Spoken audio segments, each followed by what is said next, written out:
Ashamaa Angalaanaadha. Akka ragaa qorannoo dhaabbata UK Center for Information Resilience jedhamu bara 2024 baheetti Itoophiyaa keessatti jibba karaa miidiyaa hawaasaa facaafamuun dhibbeentaan 78 dubartoota irratti xiyyeeffata. Tibba kana immoo dubartiin miidiyaa hawaasaa gubbaa qabiyyee humtuun hedduu biratti beekamtu Boontuu Waaktolaa jedhamtu of ajjeesuu ishee dura warra ishee jibbaniif lubbuu ofii galaafachuuf ta'uu viidiyoo dalagdee lubbuu ofii baastee jirti. Kuni miidiyaa hawaasaa gubbaatti dubbii ijoo ta'ee jira. Jibbii fi haleellaan gosa adda addaa miidiyaa hawaasaa gubbaatti namootaaf bifa adda addaan kennamu hamaa ta'uu namootni hedduun muuxannoo isaanii akka qoodan godhee jira. Of ajjeesuu Boontuuf sababni maal akka ta'e poolisiin qorachaa akka jiru himee jira.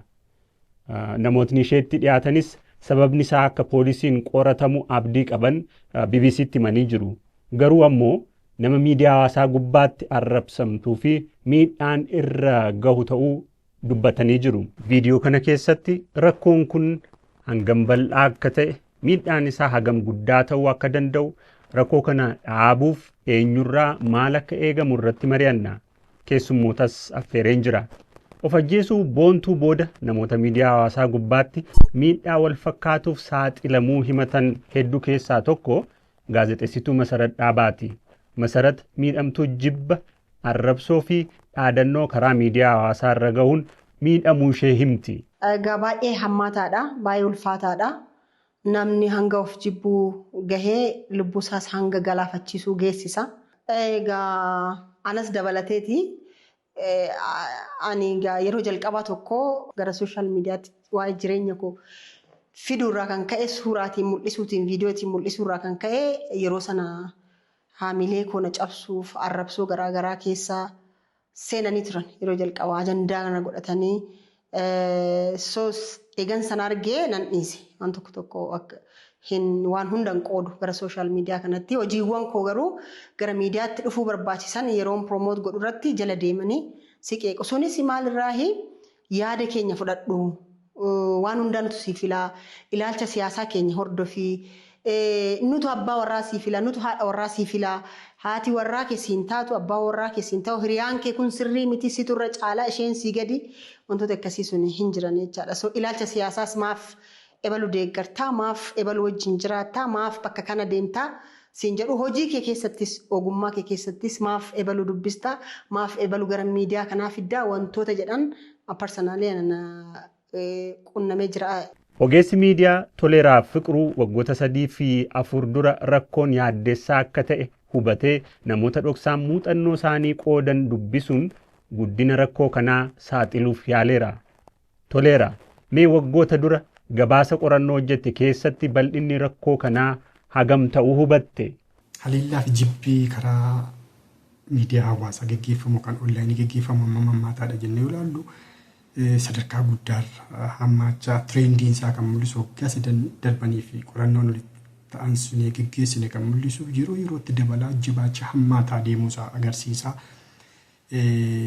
Keessattiyyuu teknooloojii facilitated gender based violence jenna karaa qorannoo kun karaa onlaayinii kan geggeeffamu hundumaati.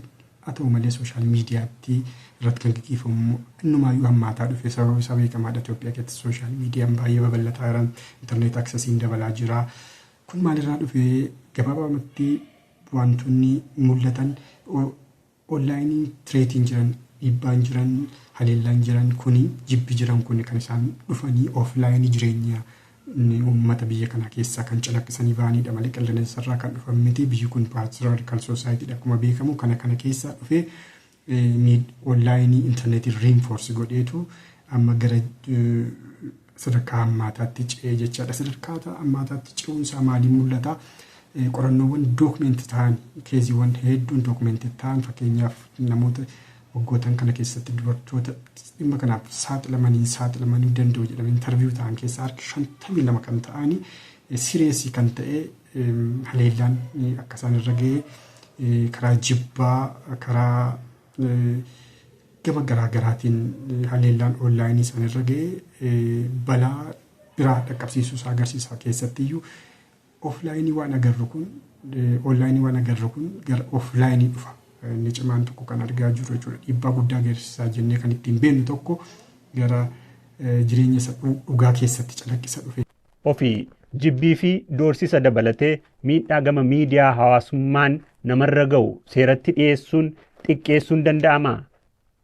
Toleeraan gabaasa qorannoo amma dura gaggeesse keessatti miidhamtootni qaamolee seera kabachiisan irraa deebii gahaa akka hin arganne himuu ibsee jira. Kan biraan tokko Itoophiyaa keessatti kan arginu misjoonistik kan tureet kan jennu kan jibba dubartootaa irratti xiyyeeffatamee kan hojjetamu. Kunillee baay'inaan dookumentii ta'eera. Kun sababa garaagaraa dhufuu danda'a garuu kun Itoophiyaa keessatti baay'inaan kan dookumentii ta'an keessaa saayibar buuliingiin beekamaadha. Biyya kamittuu hin jiraas biyya kana keessatti bal'inaan in agarra jechuudha. Warra gosa garaagaraatu jira.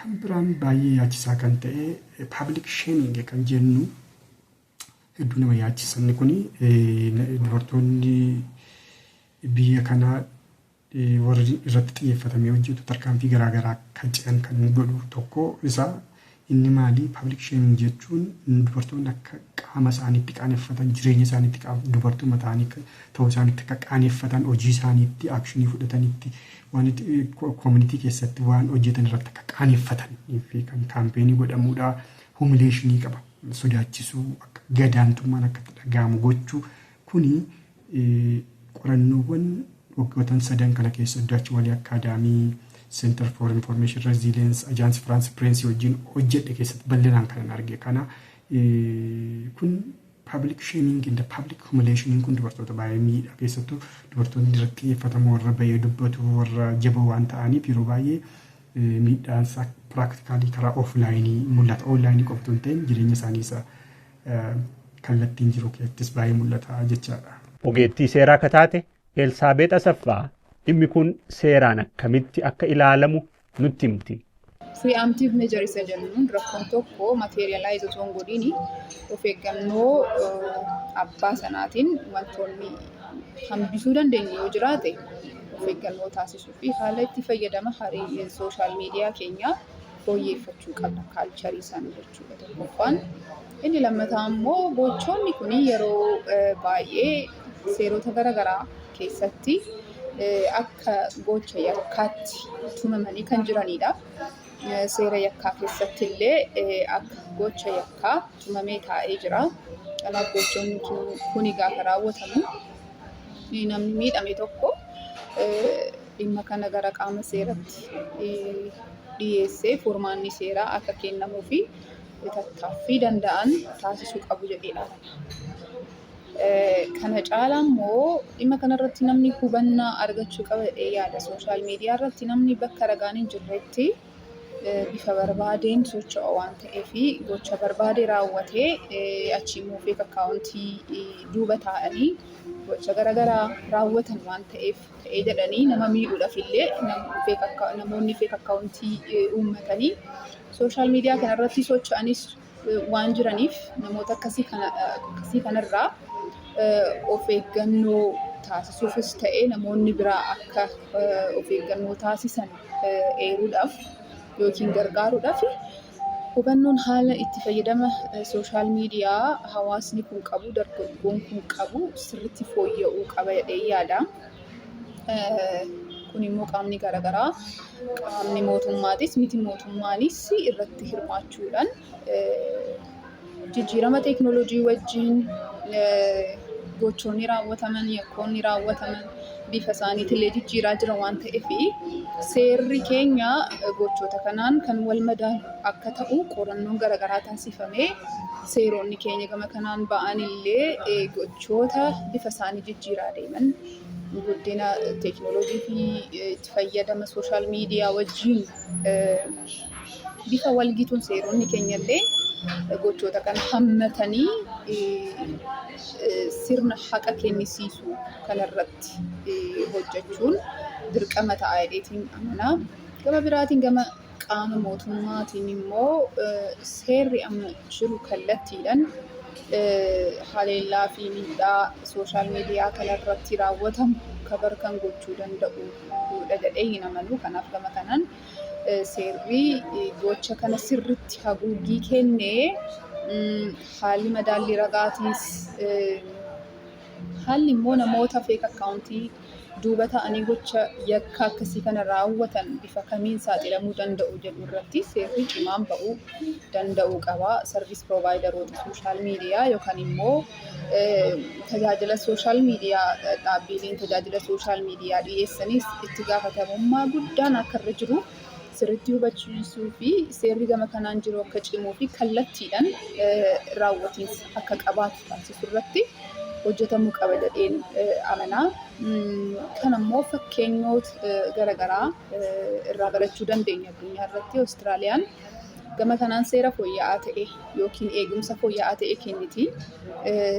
Kanaaf eegumsa daa'imman dabalatee seera baay'ee striikti ta'e baay'ee cimaa ta'e raawwattoota gocha kanaa sirriitti adabuu fi barsiisuu danda'uu qaban jechuudha. Biyyoota akkasii kanarraa muuxannoo fudhachuudhaan seerota keenyallee fooyyeessuun yookiin yakkoota gama kanaan raawwatamaa jiranii fi ammallee raawwataman gara seeratti dhiyeessinee sirnaan haqni akka kennamuu fi taasisuudhaaf seera nu dandeessisu irratti bifa qoratameen konsalteeshinii garaagaraa geggeessuudhaan seerota keenya irratti illee hojjechuu qabna jedheen amanaa jechuudha gama kanaan. Dhugumaa haleellaaf miidhaa onlaayinii gahu kana seeronni nuti qabnu seerri biyyi kun qabdu kana adrees gochuudhaaf rakkoo akkasii hiikuudhaaf hingaa kan jedhu ilaalamuu qaba. Hin beeknaa seerri tokko jiru seerri kompiitaraa jira seerri heet ispiichii jira biyya kana keessa aniyyuu dhiyeenyaan nan beekaa warri kun garuu gahuu miti. Sababni isaa teknooloojii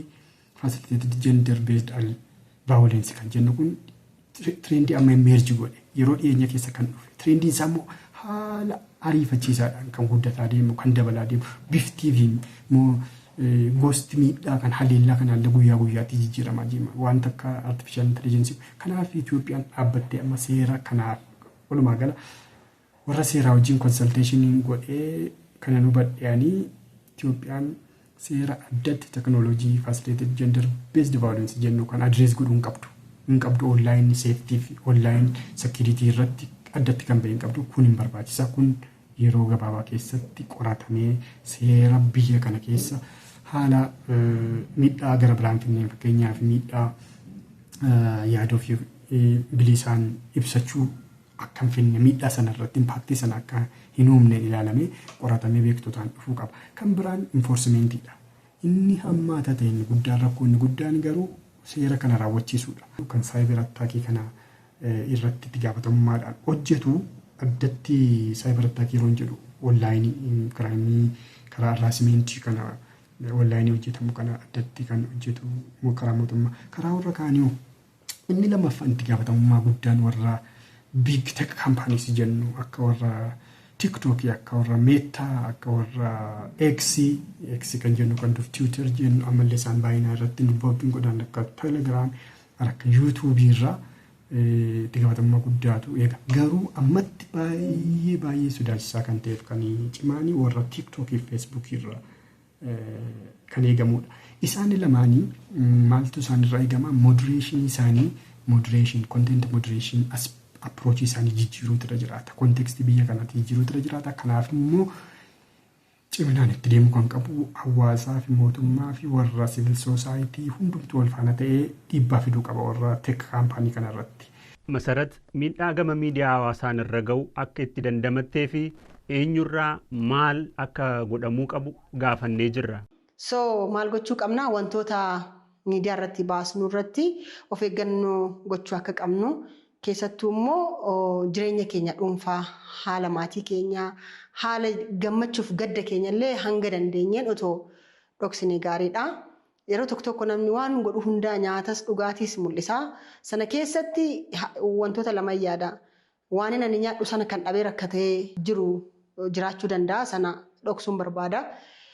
Yeroo hundammoo waan gaggaarii babbareedaa akka nyaadhutti illee namoonni fudhachuu danda'u sunis dhokfamuu qaba. Jireenyi sooshaal miidiyaa suni waanuma yeroo sanii malee tarii itti fufiinsa hin qabu ta'uu danda'a. Sunniin otoo hafanii namoonni isheen akkasti jiraatti ani rakkadhe jechuurraa illee wantoota dhufantu jira. waan hunda otoo baasnu baannee yaada jedhu nan qaba. Ofii fayyadamtootni miidiyaa hawaasaa yaadaa fi doorsisa kennamuufiin hagam miidhamuu danda'u akkamitti ofirraa ittisuu danda'u ogeessa xiinsammuu gaafannee jirra. Sooshaal miidiyaa hin fayyadaminaa jennee dargaggootas dhorkuu waan hin danda'amneef akkamitti fayyadamnaa maal ta'uu qabaa akka jedhu irratti waama gabaabaa tokko kaasuufani. Sooshaal miidiyaa yookiin immoo miidiyaa hawaasummaa kana yoo haalaan kan itti fayyadamnu ta'e faayidaa hedduu irraa arganna. Tokkoffaa barumsa irraa arganna. Lammaffaa information yookiin immoo oduu wayitaawwaa ta'an irraa arganna. Sadaffaa yoollee seeraan itti fayyadamne even galiillee irraa argachuu dandeenya ta'a. Haa ta'uutii garuu yoo haalaan ittiin fayyadamnu ta'e fakkeenyaaf yoo itti fayyadamni keenya namoota kan biraallee kan miidhu yoo ta'e garuu rakkoo guddaa qaqqabsiisuu danda'a jechuudha. Fakkeenyaaf wantoonni itti fayyadamu sooshaal miidiyaa kana rakkoo taasisan keessaa inni guddaan saayibar buulingii kan jennu sana. Saayibar buulingii jechuun maal jechuudha? Sooshaal miidiyaa kana fayyadamanii namoota arrabsuu, xiqqeessuu yookiin dhaabbii qaama isaanii ta'uu danda'a, furdinaan ta'uu danda'a, qal'inaan ta'uu danda'a, dheerina ta'uu danda'a, gabaabina ta'uu danda'a, bareedina yookiin fokkisina ta'uu danda'a. Wantoonni kuni sooshaal miidiyaa kanaan fayyadamnee wantoonni arrabsoon ta'uu danda'a. Yaadota negatiivii ta'an yookiin immoo yaadota nama xiqqeessan yoo kan sooshaal miidiyaa kanaan fayyadamnee sheer kan goonu yookiin namoota kooment kan goonu yoo ta'e kun immoo rakkoo hedduu qaqqabsiisuu danda'a jechuudha. Rakkoo saayibar buulingiin kun yookiin immoo sooshaal miidiyaarra wantoota negatiiv ta'an kana namootaaf sheer gochuun kun qaqqabsiisu keessaa inni tokkoffaa xiinsammuu namoota sanaa haalaan miidha. Inni kabraa maatii yookiin immoo nageenya namoota illee miidhuu danda'a yookiin immoo gaa'ela namoota illee diiguu danda'a. Inni kabraan even lubbuun illee dhabsiisuu danda'a. Kabraan ofitti amanummaa namoota koomentii kenninuufii sanaallee xiqqeessuu danda'a. Kan biraan akkaataatti namoonni sun itti ofii isaanillee of ilaalan yookiin immoo self image kan jennu sanallee dura distoorti gochuu danda'a. Kanaaf yeroo sooshaal miidiyaa kana fayyadamnu namoota biraallee akka miidhuu beekuun baay'ee murteessaadha jechuudha. Kanaaf sooshaal miidiyaa kana yeroo fayyadamnu maal gochuu qabna wantoota kana dura dhaabbachuuf? Tokkoffaa haga danda'ame wantoota sooshaal miidiyaa kana irratti sheer goonu wantoota sooshaal miidiyaa kana irratti sheer goonu dhimma dhuunfaa keenya yookiin immoo private life keenya sooshaal miidiyaa irratti sheer gochuun barbaachisaa miti. Sanaaf maal gochuu danda'uu qabna? Haga danda'ame reed laayinii yookiin immoo sarara diimaa kaawwachuun baay'ee murteessaadha. Wantoota sooshaal miidiyaa kana koomentii yookiin immoo yaadota sooshaal miidiyaa kana irratti kennaman internaalaayiz gochuu dhiisuudha. Fakkeenyaaf namoonni nu arrabsuu danda'u, namoonni nu xiqqeessuu danda'u, namoonni haala adda addaatiin waa'ee keenya negatiivii yookiin immoo bifa sirriin taaneen kaasuu danda'u ta'a. Sun garuu nuun osoo hin taane kan inni ibsu namoota jecha sana fayyadaman. Isin rakkoo kanaan miidhamtaniittu sababa kanattoo miidiyaa hawaasaarraa fagaachuuf murteessitaniittu yookaan murtee kan biraa fudhattaniittu furmaata ta'a jettanii wanti yaaddan maali? Viidiyoo kana keessatti nu beeksisaa. Gaariitti.